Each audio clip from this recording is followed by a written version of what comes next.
प्रतियोगी परीक्षाओं को समर्पित सभी अभ्यर्थियों का अपने इस YouTube चैनल में स्वागत। साथियों, हिंदी व्याकरण के इस 8वें अभ्यास प्रश्न पत्र में विभिन्न व्याकरणिक बिंदुओं से 50% शामिल किए गए हैं, जो एक एक करके आपके समक्ष प्रस्तुत होंगे। प्रश्नों का संकलन सभी प्रतियोगी परीक्षाओं को ध्यान में रखते हुए किया गया है और वीडियो के अंत में कमेंट करके आपको बताना है कि आपके 50 में से कुल कितने % सही हुए। तो पहले प्रश्न में दिया है कि एकल शब्द अखंडनीय का अर्थ होता है जिसका खंडन नहीं हुआ हो, जिसका खंडन कभी नहीं होगा, जिसका खंडन नहीं किया जा सके, अलग अलग खंडों में विभक्त। तो अखंडनीय एक शब्द दे रखा और उसका अर्थ है वो 3 नंबर विकल्प में है, जिसका खंडन नहीं किया जा सके। तो 3 नंबर विकल्प है वो इस प्रश्न का सही उत्तर होगा। दूसरे नंबर के सवाल में दिया है कि ओट शब्द का पर्यायवाची शब्द है उत्तल, रब, ऊर्ध्व, अधर। तो इसमें जो होठ है उसके लिए जो शब्द होगा वो होगा अधर। 4 नंबर जो विकल्प है वो इसका सही उत्तर होगा। तीसरे नंबर के सवाल में मात्रानंद का संधि युक्त शब्द होता है। मात्रानंद जो अलग अलग प्रकार से, जैसे मात्रानंद लिखा हुआ है, तो इसमें मात्र प्लस आनंद से जो संधि युक्त शब्द बनेगा वो होगा 1 नंबर विकल्प में मात्रा प्लस आनंद, यानी कि मात्रानंद हो जाएगा। 1 नंबर विकल्प है वो प्रश्न का सही उत्तर होगा। चौथे नंबर के सवाल में कर्मधारय समास का उदाहरण है मर्गराज, मर्गाखेट, मर्गारी और मर्गनयन। तो कर्मधारय समास है उसका उदाहरण होगा 4 नंबर विकल्प मर्गनयन, यानी कि मर्ग रूपी नयन। तो 4 नंबर विकल्प है वो प्रश्न का सही उत्तर होगा। 5 में निम्न में से कौन सा विलोम युग्म अशुद्ध है? अंतरंग, बहिरंग, अग्र, पिछला, लब्बे, अलब्बे, उदय, अस्त। तो अशुद्ध जो विलोम युग्म है उसका चयन करना है। तो इसमें 2 नंबर विकल्प में अशुद्ध लिखा हुआ है। अग्र का जो विलोम है वो पश्च होता है, पे, से और च, पश्च होता है। तो इसमें 2 नंबर जो विकल्प है वो इसका उत्तर हो जाएगा। 6 नंबर में मूर्धन्य वर्ण होते हैं क वर्ग, च वर्ग, ट वर्ग और त वर्ग। तो मूर्धन्य वर्ण है वो ट वर्ग वाले वर्ण है वो मूर्धन्य होते हैं, जबकि क वर्ण है वो कंठे होते हैं और च वर्ण है वो तालव्य होते हैं और जो त वर्ग के जो वर्ण है वो दंत्य वर्ण माने जाते हैं। फिर 7 में है कि हास्यास्पद में प्रयुक्त प्रत्यय है। एक शब्द देर का हास्यास्पद और उसमें प्रत्यय पूछा है। तो इस्पद, आस्पद, अस्पद और पद।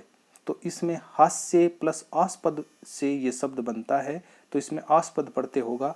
2 नंबर विकल्प सही उत्तर। 8 में तम और तमा शब्दों के लिए सही अर्थ युग्म क्या है? अंधकार रात्रि, रात्रि स्त्री, प्रत्यय रात्रि, रात्रि सबसे अधिक। तो तम और तमा है उसके लिए जो सही अर्थ होगा, तम का अर्थ होता है अंधकार और तमा का अर्थ होता है रात्रि। तो 1 नंबर जो विकल्प है वो इस प्रश्न का राइट आंसर। 9 में एक शब्द दिया है, अंग्रेजी शब्द है ग्रांट। अंग्रेजी शब्द का हिंदी पारिभाषिक शब्द होगा सहायता, छात्रवृत्ति, मदद, अनुदान। तो ग्रांट है उसको हिंदी में शब्द प्रयुक्त करेंगे अनुदान। तो 4 नंबर जो विकल्प है वो इस प्रश्न का सही उत्तर होगा। 10 में है कि मेघाच्छादित सामासिक पद में कौन सा समास है? तो मेघाच्छादित है इसमें कौन सा समास है? कर्म तत्पुरुष, करण तत्पुरुष, संप्रदान तत्पुरुष और अपादान तत्पुरुष। तो इसमें मेघ से आच्छादित, तो 2 नंबर विकल्प है वो इसका उत्तर होगा, करण तत्पुरुष इसका सही उत्तर होगा। फिर 11 नंबर में निम्न में से कौन सा प्रारूप गजट में प्रकाशित होता है? परिपत्र, अधिसूचना, कार्यालय ज्ञापन, अनुस्मारक। तो गजट में प्रकाशित जो होता है वो होता है अधिसूचना। अधिसूचना का प्रकाशन है वो गजट में किया जाता है। 2 नंबर विकल्प सही उत्तर। 12 में निम्नलिखित में से किस क्रमांक में सभी शब्द शुद्ध हैं? किस इनमें से जो क्रमांक दे रखे हैं इनमें सभी शब्द हैं वो शुद्ध हैं, वो किस में है? तो इसमें दाम्पत्य, सौजन्यता, सौंदर्य, जिजीविषा, प्रौढ़, अंतरंग, पैतृक, शुश्रूषा, अंतर्राष्ट्रीय, श्रृंगार, पुनरावलोकन, आशीर्वाद। तो इसमें जो शुद्ध शब्द सभी लिखे हुए हैं वो 2 नंबर विकल्प में है, जिसमें जिजीविषा सही लिखा है, प्रौढ़ भी सही लिखा है और अंतरंग भी। बाकी के जैसे 1 नंबर है उसमें गलती ये है कि दाम्पत्य है, उसमें मैं आधा और पे और तय, अगर मैं आधा आता तो ये सही शुद्ध होता। सौजन्यता में ता नहीं आएगा, ता है वो नहीं होगा, सौजन्य ही होगा। सौंदर्य है ये अपने आप में शुद्ध है।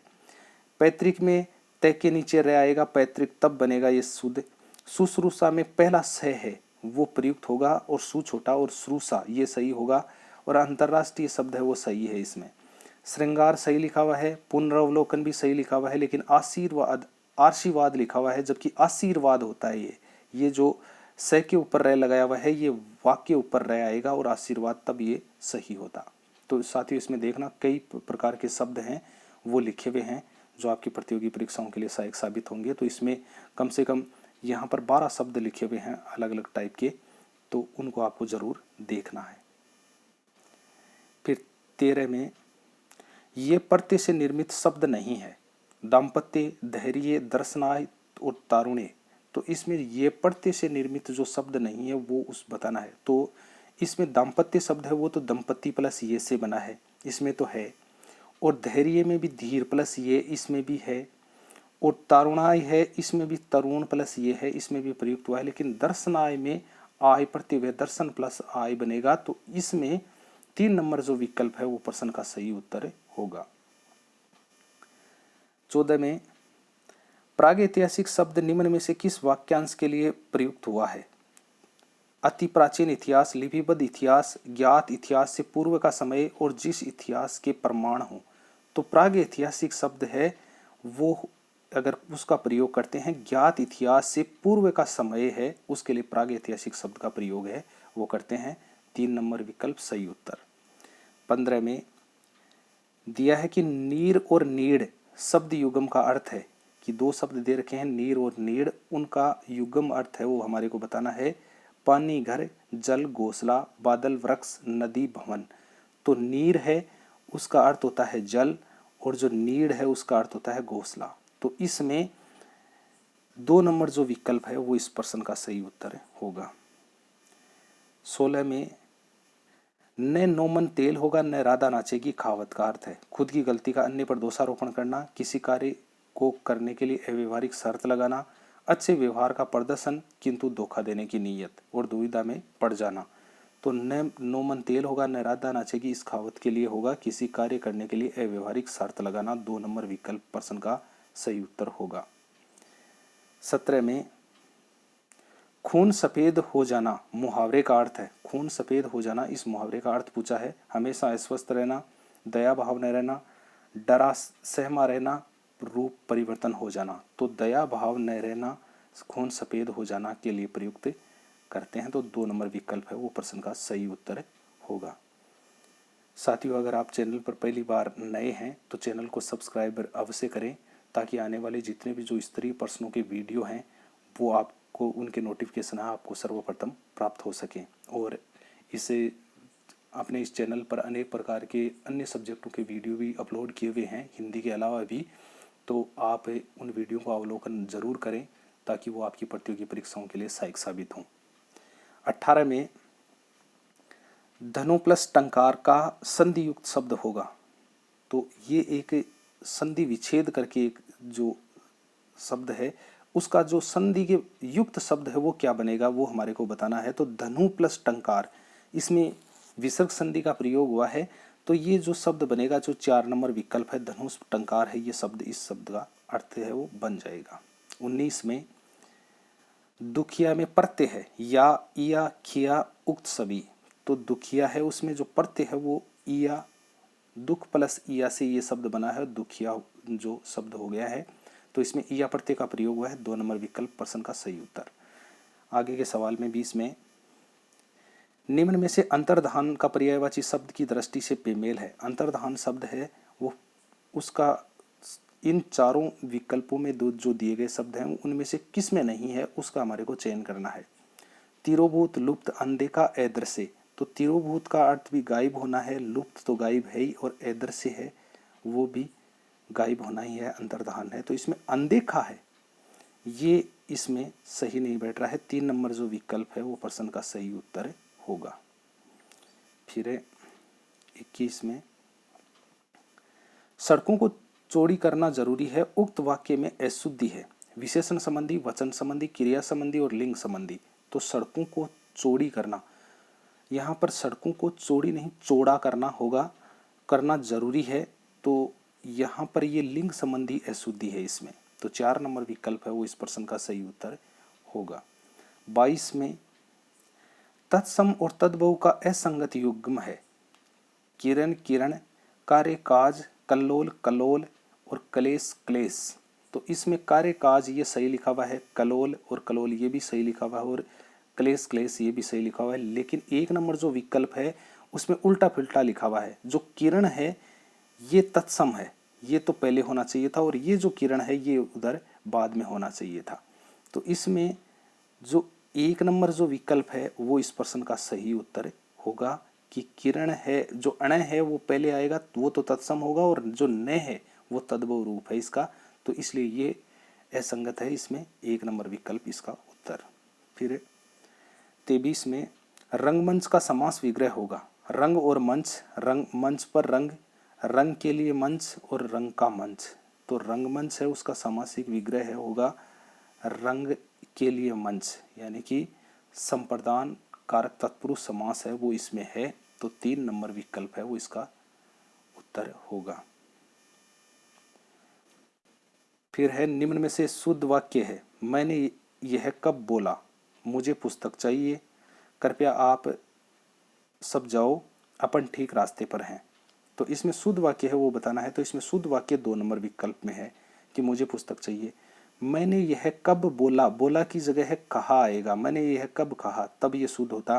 कृपया आप सब जाओ, यहाँ पर कृपया आप सब जाइए, तब ये शुद्ध होता। अपन ठीक रास्ते पर हैं, इसमें अपन नहीं हम ठीक रास्ते पर हैं, ये अगर ऐसा होता तो ये शुद्ध हो जाता।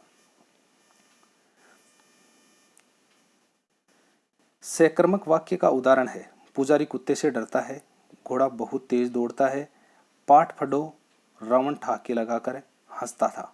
तो इसमें जो सक्रमक वाक्य का उदाहरण है वो 3 नंबर विकल्प में है। यहाँ पर पाठ पढ़ने के लिए कहा जा रहा है, तो यहाँ पर कोई क्रिया है वो हो रही है, तो यहाँ पर किसी कर्ता के द्वारा ये क्रिया हो रही है पाठ पढ़ने का। फिर यहाँ पर देखना पुजारी कुत्ते से डरता है, दौड़ता है और हंसता है। ये जो तीनों चीजें हैं ये अकर्मक क्रिया का उदाहरण है।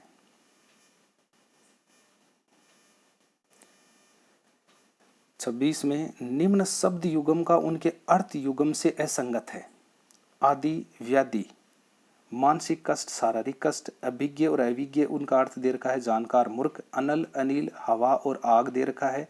आहूत और आहूत हवन सामग्री और आहूत का अर्थ होता है बुलाया हुआ। तो इसमें जो असंगत युगम है उसको हमारे को बताना है। तो इसमें असंगत युगम है वो 3 नंबर विकल्प में है। इसमें जो अनल है वो पहले यहाँ पर होता आग, और अनिल है उसका अर्थ होता है हवा। तो ये उल्टा पुल्टा लिखा हुआ है इसमें। तो ये 3 नंबर जो विकल्प है ये इसका उत्तर होगा। बाकी यानी कि जो जितने भी जो बातें हैं वो लिखी हुई हैं तो वो सबके सब सही हैं। तो साथियों यहाँ पर देखना, यहाँ पर 8 शब्द हैं, उनके अर्थ बताए हुए हैं अलग अलग, तो उनको आपको बहुत ही ध्यान से देखना है। 27 में निम्न में से शुद्ध वाक्य है। वह गुनगुने गर्म पानी से नहाता है, गुलामी की दास्तां बुरी है, हाथी पर होदा रख दो, तुम सबसे सुंदरतम हो। तो शुद्ध वाक्य है वो बताना है इनमें से कौन सा है। तो इसमें शुद्ध वाक्य है हाथी पर होदा रख दो। बाकी जैसे इसमें गलतियां ये हैं, 1 नंबर में ये गलती है कि वह गुनगुने गर्म पानी से नहाता है, इसमें गर्म नहीं आएगा, वह गुनगुने पानी से नहाता है, तो ये वाक्य शुद्ध होता। गुलामी बुरी है, या तो ये ऐसे होता या ऐसे होता कि दास्तां बुरी है, तब यानी कि ये वाक्य है शुद्ध होता। तुम सबसे सुंदरतम हो, यहाँ पर सुंदरतम नहीं होगा, तुम सबसे सुंदर हो, सिर्फ सुंदर ही होगा, तम इसमें नहीं लगेगा, आगे सुंदर ही होगा, तब ये वाक्य है ये शुद्ध हो जाएगा। तो यहाँ पर भी 4 प्रश्न हैं वो एक ही प्रश्न के अंदर बन रहे हैं, इनको भी आपको देखना है। फिर 28 में है कि निम्न में से असंगत है। एड होक का अर्थ तदर्थ दे रखा है, अर्जन है उसका समायोजन, अपेंडिक्स परिशिष्ट और एरियर का अर्थ दे रखा है बकाया। तो इसमें एड होक है असंगत पूछा है तो एडहोक है वो तदर्थ, ये सही है। अपेंडिक्स परिशिष्ट है, ये अर्थ भी इसका सही है। और एरियर सही, ये बकाया है, ये भी सही है। तो जो अर्जन है इसका अर्थ है वो इसमें सही नहीं दे रखा है। इसका अर्थ होता है स्थगित करना, यानी कि कोई भी जैसे किसी प्रकार की मीटिंग है या कोई आयोजन है उसको अचानक स्थगित कर देते हैं, तो उसके लिए ये शब्द है अर्जन है, उसका प्रयोग है वो किया जाता है। समायोजन है उसके लिए एडजस्टमेंट का प्रयोग है, शब्द का प्रयोग है वो किया जाता है। फिर 29 में गुड़ खाए और गुलगुलों से परहेज का सटीक अर्थ है कथनी करनी में फर्क, मीठे से परहेज करना और बुराई से परहेज, झूठा ढोंग रचना। तो गुड़ खाए और गुलगुलों से परहेज, इस लोकोक्ति का सही अर्थ है झूठा ढोंग रचना। 4 नंबर जो विकल्प है वो इस प्रश्न का उत्तर होगा। 30 में दीर्घ का विलोम होगा लघु, हस्व, गुरु, अल्प। तो दीर्घ है उसका विलोम शब्द होगा हस्व। 2 नंबर जो विकल्प है वो इसका सही उत्तर। और यहाँ पर जो लघु है उसका विलोम होगा गुरु। उसके बाद में 31 में है कि निम्नलिखित में से अव्ययभाव समास किस में है। अव्ययभाव समास है वो इनमें से किस में दिया हुआ है उसको बताना है। राजपुत्र, नीलकमल, हाथों हाथ, लंबोदर। तो इसमें जो अव्ययभाव समास प्रयुक्त हुआ है वो हुआ है हाथों हाथ में। 3 नंबर विकल्प में हाथ ही हाथ में इसका समासिक विग्रह हो जाएगा। और जो 1 नंबर है राजपुत्र, उसमें राजा का पुत्र हो जाएगा, उसका समासिक विग्रह है। और इसमें संबंध कारक तत्पुरुष समास है। नीलकमल है, इसमें नीला है जो कमल, इसमें कर्मधारय समास है। और लंबोदर है, ये लंबा है जिसका उदर जो वह है, तो ये गणेश के लिए प्रयुक्त होता है, इसमें बहुव्रीहि समास है वो प्रयुक्त होगा। यहाँ पर भी 4 प्रश्न एक ही प्रश्न में तैयार हो रहे हैं, तो इनको भी आपको देखना है। फिर 32 में वह चुपके से चला, पंक्ति में चुपके से है, इसमें है कि रीतिवाचक अव्यय, दिशावाचक अव्यय, स्थानवाचक अव्यय और परिमाणवाचक अव्यय। तो वह चुपके से चला, इसमें चुपके से में यहाँ पर रीतिवाचक अव्यय का प्रयोग हुआ है। 1 नंबर जो विकल्प है वो इस प्रश्न का सही उत्तर होगा। 33 में है कि राम नहीं जाता है, वाक्य का भाववाच्य में परिवर्तित रूप होगा। राम को नहीं जाना है, राम जाता ही नहीं है, राम से जाया नहीं जाता है और राम नहीं जाया करता है। तो राम नहीं जाता है उसका भाववाच्य में अगर परिवर्तन करेंगे और वो वाक्य बनेगा राम से जाया नहीं जाता है। 3 नंबर जो विकल्प है वो प्रश्न का उत्तर होगा। 34 में है वाक्यों में शुद्ध वाक्य के सही विकल्प को चयनित कीजिए।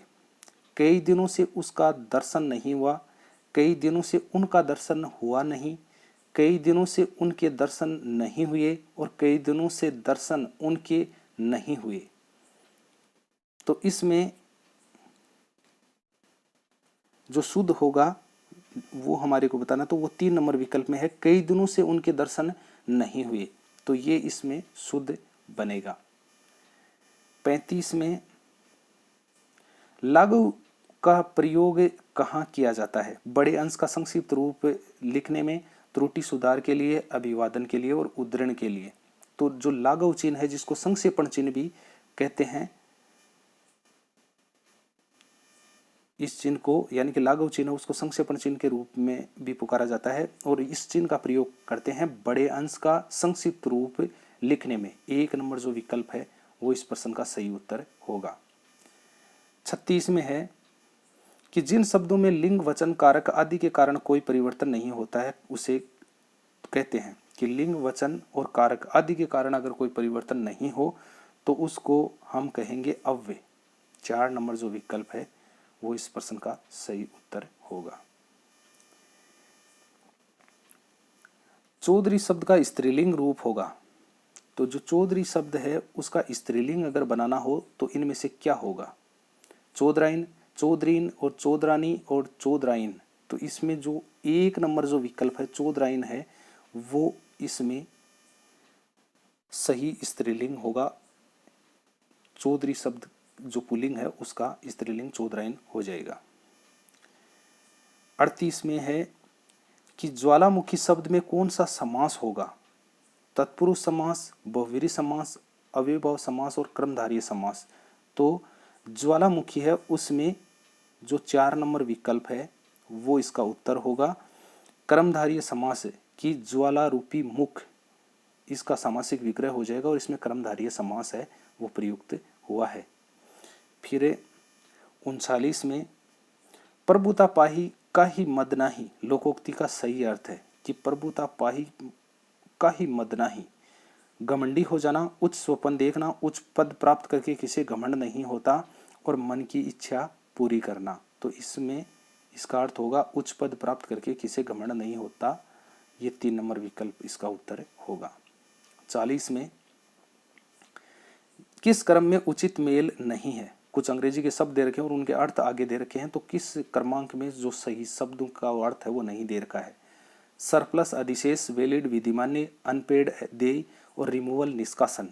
तो इसमें सरप्लस अधिशेष ये सही लिखा हुआ है, वैलिड है विधिमान्य ये भी सही है, और रिमूवल है निष्कासन या हटाना ये भी सही है। लेकिन अनपेड है वो उसका अर्थ दे नहीं, उसका अर्थ अवेतनिक होता है, अवेतनिक, वेतनिक वो होगा। फिर 41 में है कि नेपथ्य का अर्थ है रंगमंच के पर्दे के पीछे का स्थान, रंगमंच के पीछे का पर्दा, रंगमंच पर नाटक खेलने का स्थान और रंगमंच के आगे का पर्दा। तो नेपथ्य का अर्थ होता है रंगमंच के पर्दे के पीछे का स्थान होता है, उसके लिए नेपथ्य शब्द का प्रयोग है वो करते हैं। 42 में है कि अरे जरा इधर तो आ, वाक्य में कौन सा अव्यय है, प्रश्नवाचक, कालबोधक, विस्मय अधिबोधक, परिमाणवाचक। अरे जरा इधर आ, इसमें विस्मय अधिबोधक चिन्ह का प्रयोग यहाँ पर हुआ है और इसमें विस्मय अधिबोधक अव्यय रूपी वाक्य यह है। तो इसमें 3 नंबर जो विकल्प है वो इसका उत्तर होगा। फिर है काठ की हांडी, मुहावरे का सही अर्थ है बहुत सस्ता, आंख का तारा, कमजोर आदमी, अस्थायी चीज। तो काठ की हांडी है उसका मुहावरे का सही अर्थ होगा अस्थायी चीज। 4 नंबर जो विकल्प है वो सही उत्तर होगा। 44 में कौन सा वाक्य अशुद्ध है, लड़का मिठाई लेकर भागता हुआ घर आया, साहित्य और जीवन का अभिन्न संबंध है, वह गीत की 2-4 कड़ियां गाती है, बाघ और बकरी एक घाट पानी पीने हैं। तो इसमें अशुद्ध वाक्य है वो 4 नंबर वाले विकल्प वाला है, बाघ और बकरी एक घाट पर पानी पीने हैं, पीने नहीं पीते हैं यहाँ पर, तब ये वाक्य शुद्ध हो जाता। बाकी ऊपर के जितने भी जो विकल्प लिखे हुए हैं जो ऑप्शन है वो सबके सब सही हैं। 45 में किस क्रमांक में संधि विच्छेद असंगत है, नो प्लस इक नाविक, चित प्लस आकाश चिदाकाश और तत्स प्लस शिव तत्शिव और इनमें से कोई नहीं। तो असंगत संधि विच्छेद है वो बताना है। तो नो प्लस इक नाविक है, इसमें अयादि संधि का प्रयोग हुआ है ये सही है। चित प्लस आकाश चिदाकाश है, इसमें व्यंजन संधि का प्रयोग हुआ है ये भी सही है। लेकिन ये जो तत्शिव है इसमें तत् प्लस शिव, तय तय के नीचे हलंत प्लस शिव, अगर ऐसे होता तो ये सही हो माना जाता। 3 नंबर विकल्प है वो इस प्रश्न का उत्तर होगा कि 3 नंबर जो संधि विच्छेद है वो असंगत है इसमें। 46 में ते पांव पसारिए जेती लंबी शोर में कौन सा समास है, संबंधवाचक सर्वनाम, पुरुषवाचक सर्वनाम, प्रश्नवाचक सर्वनाम और निजवाचक सर्वनाम। ते पांव पसारिए जेती लंबी शोर, इसमें जो सर्वनाम है वो प्रयुक्त हुआ है संबंधवाचक सर्वनाम। 1 नंबर जो विकल्प है वो इस प्रश्न का सही उत्तर माना जाएगा। 47 नंबर के सवाल में किस क्रम में समास का सही प्रयोग हुआ है, रामकृष्ण बहुव्रीहि समास, यमुना तट करण तत्पुरुष समास, बलामानस द्विगु समास, कनकलता कर्मधारय समास। तो इसमें सही समास का प्रयोग है वो हुआ है 4 नंबर में, कनक रूपी लता, इसमें कर्मधारय समास का प्रयोग हुआ है। बाकी हम ऊपर वाले में देखते हैं 1 नंबर विकल्प में राम और जो कृष्ण दे रखा है इसमें राम और कृष्ण है वो सामासिक विग्रह होगा और इसमें द्वंद्व समास का प्रयोग हुआ है। यमुना तट है, इसमें यमुना का तट, इसमें संबंध कारक तत्पुरुष समास होगा। और भला मानस है, इसमें भला है जो मानस, इसमें कर्मधारय समास का प्रयोग होगा। तो साथियों इस प्रश्न में भी 4 प्रश्न आपके तैयार हो रहे हैं, इनको भी आपको देखना है। फिर 48 में अत्युक्ति में कौन सा उपसर्ग लगा हुआ है, अत्युक्ति एक शब्द दे रखा है और उसमें उपसर्ग पूछा है, अति, अन और अत्यु। तो इसमें 1 नंबर जो विकल्प है वो इसमें सही होगा। अति प्लस उक्ति, ऐसे इसका सामासिक विग्रह हो जाएगा और इसमें अति उपसर्ग है वो लगा हुआ है। 49 में निम्नलिखित में से कौन सा शब्द बाल का पर्यायवाची नहीं है? बाल शब्द है उसका पर्यायवाची कौन सा नहीं है? कच्छ, सिकी, कुंतल और अलक। तो जो कच्छ, कुंतल और अलक है वो तो बाल को कहते हैं, लेकिन जो सिकी है वो बाल को नहीं कहते हैं, वो आग का पर्यायवाची है। आग है उसके पर्यायवाची, जैसे अग्नि, सिकी ज्वाला, हुतासर वेश्वानर और अग्नि है वो आग के पर्यायवाची हैं। फिर अंतिम में 50 नंबर के सवाल में किस क्रमांक में सभी शुद्ध हैं? कि एक ऐसा क्रमांक बताना है इन चारों विकल्पों में से जिसमें सभी शुद्ध शब्द लिखे हुए हैं।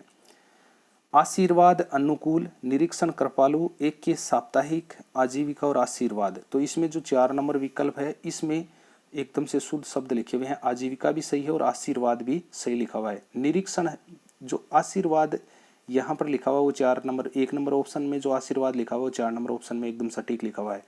अनुकूल में गलती यह है कि अनु में ए, नु छोटा और कु और ले ऐसे लिखा जाएगा।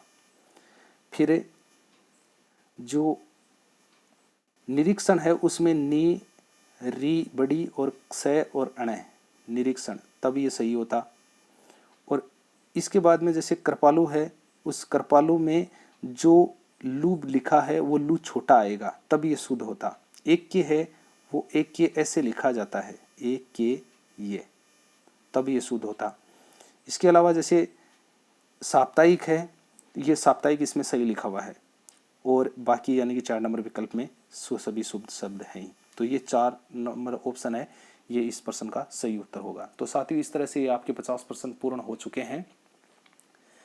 आपको कमेंट करके बताना है कि आपके 50 में से कुल कितने % सही हुए। और अगर आपने चैनल को अभी तक सब्सक्राइब नहीं किया तो सब्सक्राइब जरूर करें, ताकि आने वाले जितने भी जो वीडियो हैं उनके नोटिफिकेशन आपको प्राप्त हो सकें। और मेरा पूरा प्रयास रहेगा कि अन्य भी सब्जेक्टों के जितने भी जो वीडियो हैं वो अपलोड किए जाएंगे, तो उनमें जो बेहतरीन पर्सन होंगे और स्तरीय पर्सन होंगे उनका ही कलेक्शन करके आपके समक्ष प्रस्तुत किया जाएगा, ताकि आपकी आगामी जो जितनी भी प्रतियोगी परीक्षाएं हैं जिनके लिए आप तैयारी कर रहे हो उनको एक बेहतर नींव प्रदान हो सके और आप प्रतियोगी परीक्षा के लिए पूर्ण रूप से तैयार हो सकें। तो मिलते हैं एक नई वीडियो के साथ में और एक नए सब्जेक्ट के साथ में। तब तक के लिए जय हिंद, जय भारत।